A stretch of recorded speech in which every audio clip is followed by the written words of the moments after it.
This episode is brought to you by Evee.com.au, Australia's first 100% electric car sharing platform. The BYD E6, which stands for Build Your Dreams. I just learned it before, honestly. This costs $45,000 drive away, which puts it up to the MG ZS EV. But this has got a range of about 500 kilometers of urban driving. I kid you not, 500 kilometers, a 71 point something kilowatt hour battery. It's massive. It's massive inside. It's going to tick a lot of boxes. So in this first impressions video, I'm going to give you a quick tour, the ins and the outs, some driving, and maybe whether or not you should try and get your hands on one. Okay, let's start off with the front. And well, it's pretty innocuous. It looks fine, a little bit underwhelming and plain, to be honest. This front, very non-busy. You got the BYD logo, some diamond cutout little grille, which I imagine will be awesome for bug collecting. Beneath there's a spot for radar cruise control, but this car does not have radar cruise control, no. But I'll get to that soon. It's got LED daytime run lamps as well as halogen headlights. If Matt Watson had a big stick, this is the bit where you poke it through a hole, but there's no hole here. It's just a bit of plastic. Its side profile is very much like a SUV people mover thing. It's actually quite tall and it's not bad in the eyes. Reminds me of the old Honda Odyssey.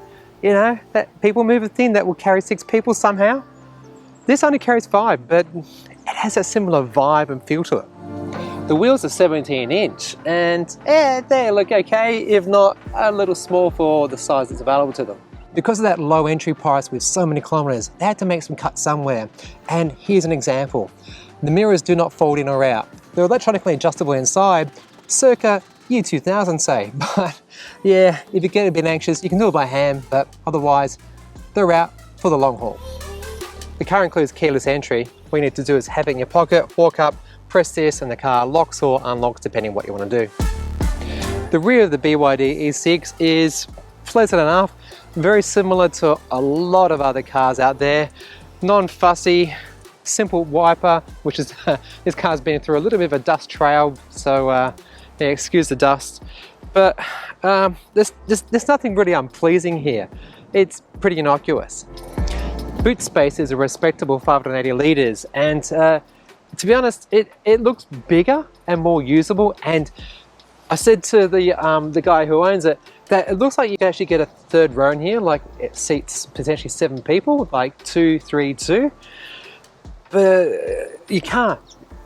Doesn't matter because you've got a lot of space here. Underfloor, there is a spare tyre. If you took that tyre out, you could definitely store some other stuff that's maybe a bit more useful without that dead weight and just run around with a run flat kit. There's no tie downs or cargo net, and I would highly recommend getting maybe some sort of boot liner. This car was originally designed for taxis, and getting into the rear, you can soon see why. Its wheelbase is like 4,600, almost 4,700 millimeters, but there is so much room back here. I kid you not. I mean, look at all this knee space, headroom, underfoot space.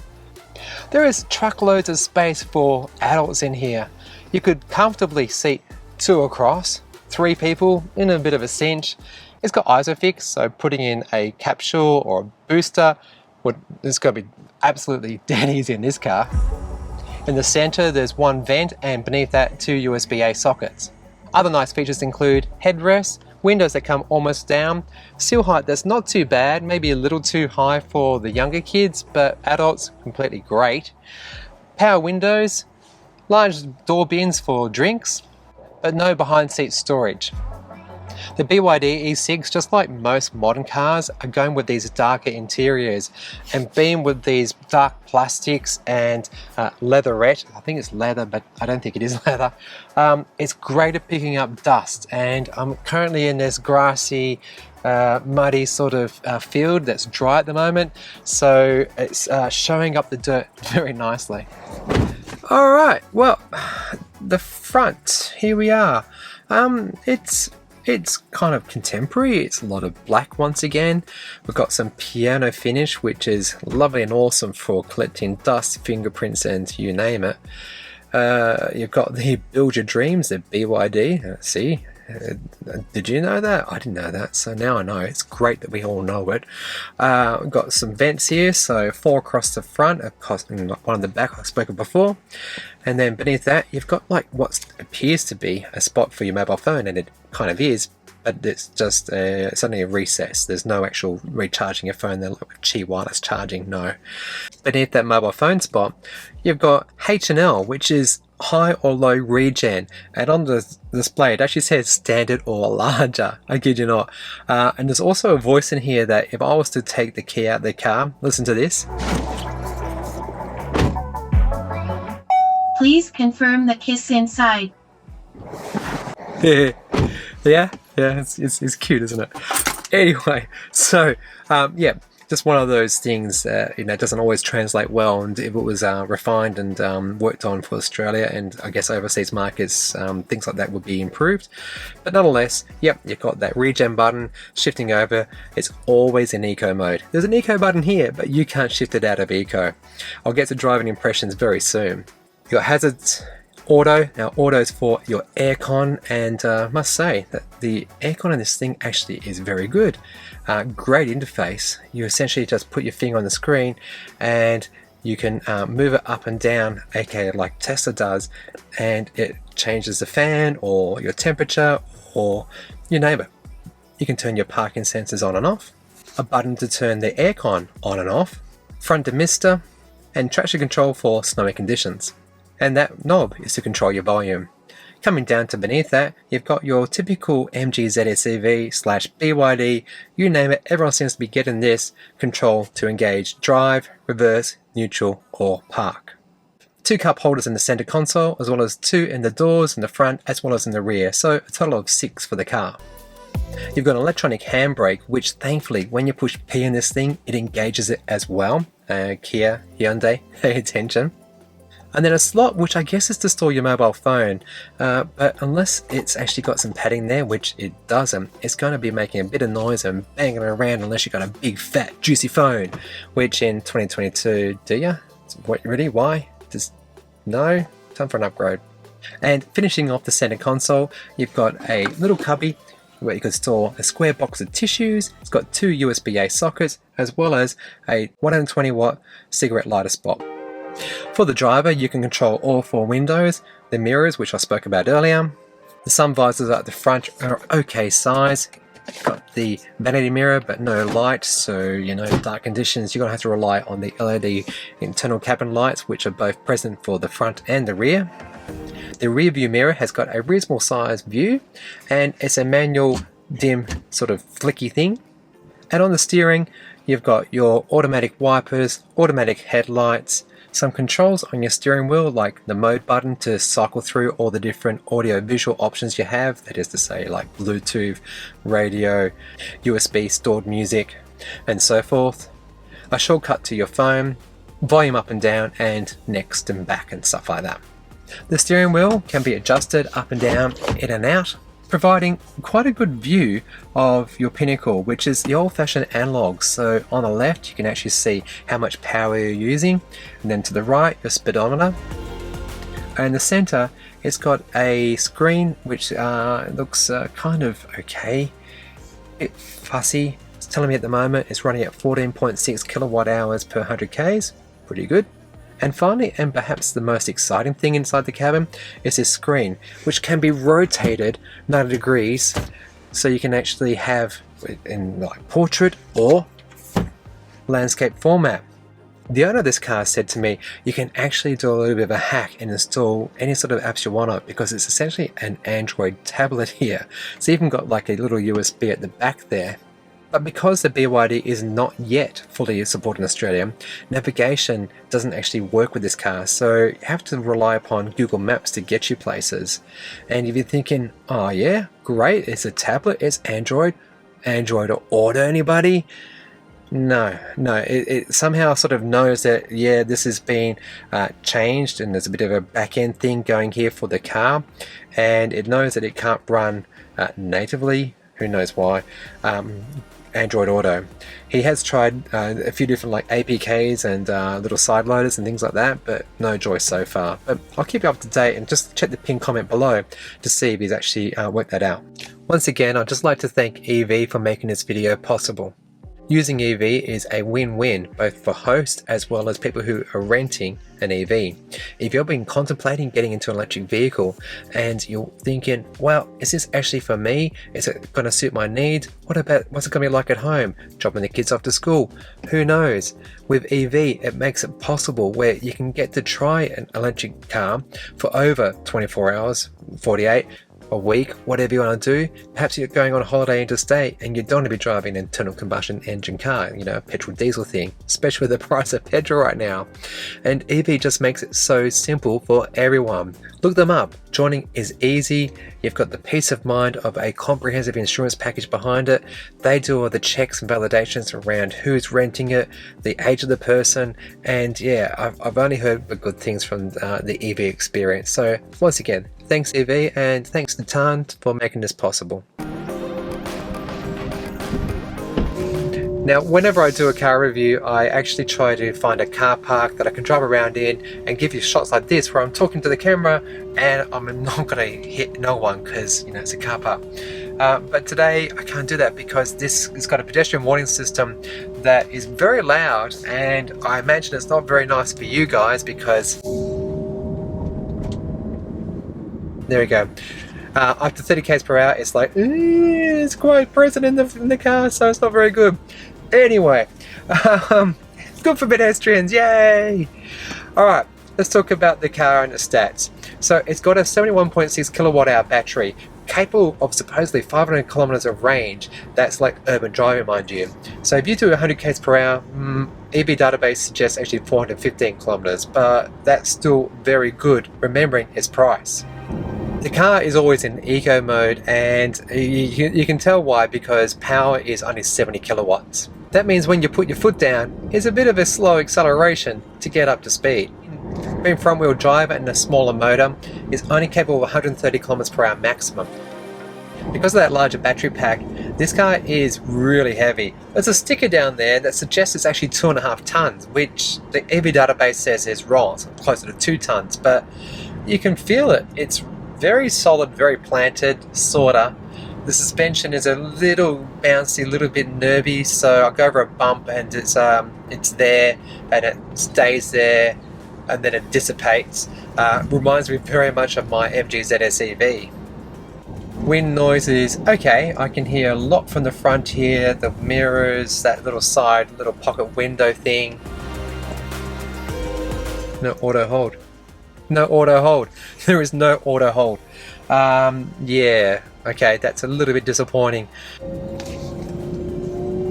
Tell you what though, I love the sound of electric motors.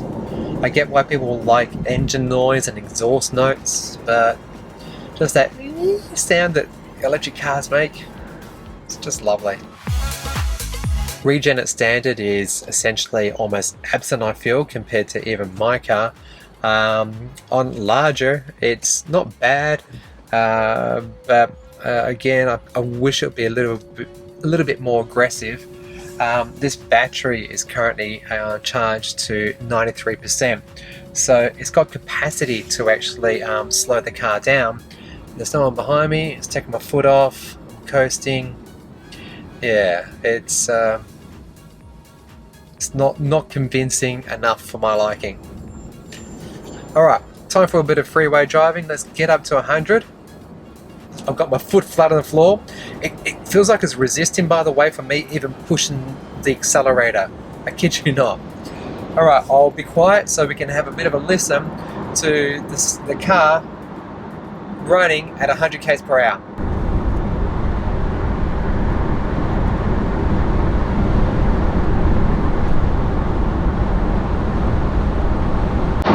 A lot of road noise, a lot of wind noise. It's become a very noisy cabin basically. And now that I'm on a freeway, I'm really missing having cruise control and really missing radar cruise control. This car doesn't have it, and once again, how they save some money is by not including what realistically should be in any modern day car. But this was supposed to be what is actually used overseas as a taxi. So maybe in that country, taxi drivers don't do a lot of freeway driving. Maybe, I'm not terribly sure, but yeah, I can imagine if you do long trips, having to manually do the accelerator yourself is going to be a bit irksome. BYD handling around streets is not too bad at all. Turning circle was reasonably tight, and the rear backup camera, definitely like a 480p thing, but at least there's guidelines to tell you where you're going to be parking, which is why I've come here for some free fuel. People watching now who drive petrol cars are like, free fuel? Are you kidding me? Tell me more! Yep, free fuel. There's these things called community chargers, and they're been installed by companies like ChargeFox and supported by, let's say, your local council. And so all you need to do is BYO your own cable, you connect into one of these things, and they're running off AC power. And this car, I believe, actually has got a onboard 20 kilowatt charger. These are lithium phosphate batteries, and they're supposedly good for up to 3,000 full charge and discharge cycles. Or is it even more than that? It's a crazy number. Essentially, you could actually discharge this car to 0 and refill it to 100% every single day, and it would be usable for a full 10 years. So whenever you hear people saying like, oh gee, that electric vehicle car, you know, that battery, you got to replace it in like, what, 2-3 years, and it's going to cost you $1 billion. It's like, no, that's not the same thing. There's active management with these things. They actually like to keep them cool. They're actually they're not treated in any way, shape or form like your mobile phone. So yeah, just know that. And how good's this? I'm getting free fuel for an electric vehicle. So shh, don't tell anyone. I've been here about 5 minutes. We're getting about 3% battery, and yeah, I've got enough for you guys, haven't I? Definitely. So to stop this charge, just like on the MG ZS Evee, I have to actually unlock the car. And you want to see my big mistake that I made with the MG, where I stuffed up again. Follow this link. It's a fun video involving my kids, Phillip Island, and yeah, not paying enough attention to the little nitty-gritties of sometimes having an electric car that is, well, not a Tesla. But you know what? This is a lot cheaper than a Tesla, so yeah, let's get it back on the road, shall we?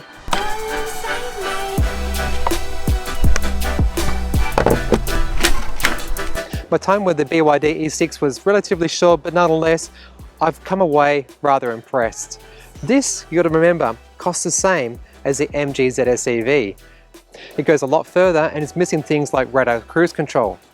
But it's also got that pseudo Google Android Auto experience, and a size that a lot of families would really appreciate.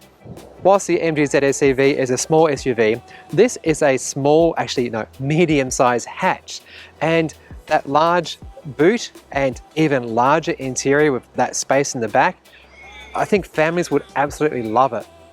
The driving experience was fine, actually good, and for Australian roads, I think it held up quite well.